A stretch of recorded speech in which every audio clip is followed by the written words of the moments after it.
নির্বাচনী প্রচারণায় প্রতিদ্বন্দ্বিতার আভাস দিলেও শেষ পর্যন্ত বিএনপির প্রার্থীদের কাছে পরাজিত হয়েছেন ইসলামী আন্দোলন বাংলাদেশের সিনিয়র নায়েবে আমির মুফতি ফয়জুল করিম। বৃহস্পতিবার রাতে আসন দুটির ঘোষিত বেসরকারি ফলাফল থেকে এ তথ্য জানা গেছে।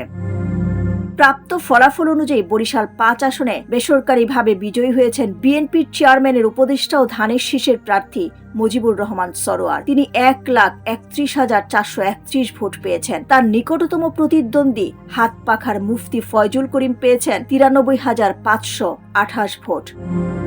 বরিশাল ৬ আসনেও ধানের শীষের কাছে ধরাশায়ী হয়েছে হাতপাখা। এ আসনে মোট ১৩১টি কেন্দ্রে প্রাপ্ত ফলাফলে দেখা যায় ধানের শীষ প্রতীকের প্রার্থী এবং বরিশাল জেলা বিএনপির আহ্বায়ক আবুল হোসেন খান পেয়েছেন ৮১,০৮৭ ভোট। দ্বিতীয় হয়েছেন দাঁড়িপাল্লা প্রতীকের প্রার্থী মোহাম্মদ মাহমুদুল নবী। তিনি পেয়েছেন ৫৪,৫৩৩ ভোট। হাতপাখা প্রতীকের প্রার্থী মুফতি ফয়জুল করিম পেয়েছেন ২৮,৮২৩ ভোট, যা প্রত্যাশার তুলনায় অনেক কম বলে মনে করছেন ভোটাররা।